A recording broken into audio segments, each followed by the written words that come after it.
language, precise language is very, very important. I say change begins in language. Change begins in language. So she comes up, she's telling me her story. I'm stuck in the ruby rut. Okay. How long have you been stuck in the ruby rut? 12 years. That's what she tells me. I said to her, what's the payoff that you get by living in the story you're stuck in the ruby rut? She goes, payoff? What do you mean? I said, well, you wouldn't be holding on to this story if you weren't getting a benefit. It's an interesting concept to think about, right? If you go, well, I'm not good at recruiting. Very common story in network marketing. Oh, I'm not good at recruiting. Not a very good affirmation when you're in the business of recruiting. So she goes, what do you mean? I said, well, you're getting a benefit or you wouldn't hold on to the story. And she thought about it. She said, actually, the benefit I get is I get to fly under the radar because nobody expects much of me. I'm at the ruby level. In her mind, that was not, this high level. And so she thought, well, nobody's expecting much. So if she showed up at the convention and maybe she didn't have any guests there, or her team there rather, how come you don't have anybody on your team at the convention? Oh, I'm a Ruby.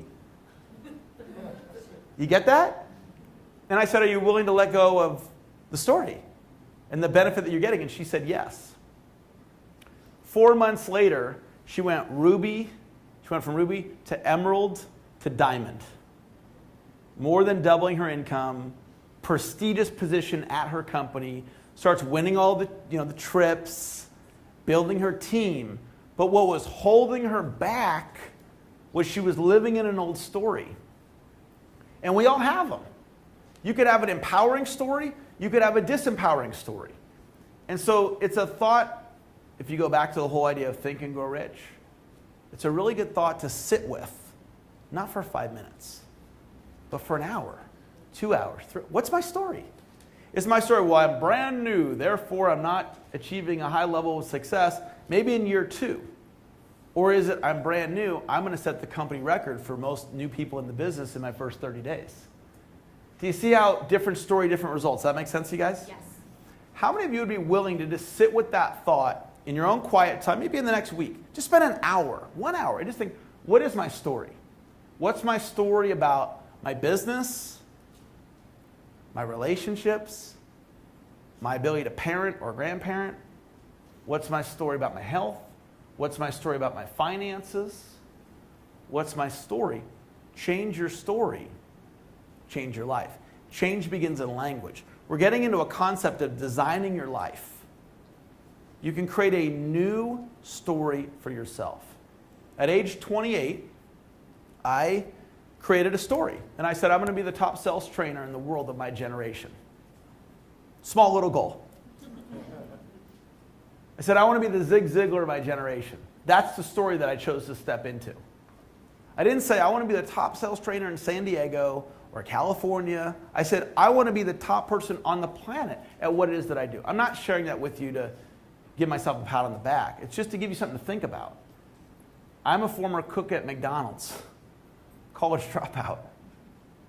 And yet I dreamed that dream, and I started telling myself that over and over and over again. And then I started living in that story. And I want to give you an insight that I picked up from John Asraf recently. I was doing an interview with him, and he's a brilliant, brilliant person on mindset. And essentially what John was saying is, you look at the result you want to produce in your life, maybe the promotional level, the income level, the size of your team, and then you come up and you match the person that you need to become to get that result.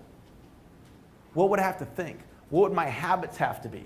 So what's a high promotional level that somebody in this room might be striving for? Crystal executive. All right? Anybody in this room at some point you'd be interested in becoming crystal executive? Okay, a lot of you.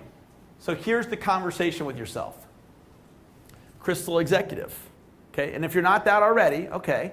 So what would a person have to believe to become crystal executive? What skills would they have to acquire? What would their habits have to be? What would their commitment level be? And what John teaches, and I really enjoy the concept, is you just do your best to mirror what that person will become. Do you guys like that concept? Yes. Try it out. Think about the person that you want to become and work towards that. And see the shifts that it causes in you. The leadership skills. It's like, well, I'd have to get, I need to develop sales skills. I'd have to get good at public speaking. I'd have to learn how to prospect. I'd have to learn how to lead an in-home party. I'd have to learn how to teach somebody how to lead an in-home party. I'd have to learn how to do an event like this. And you don't have to do it all right away.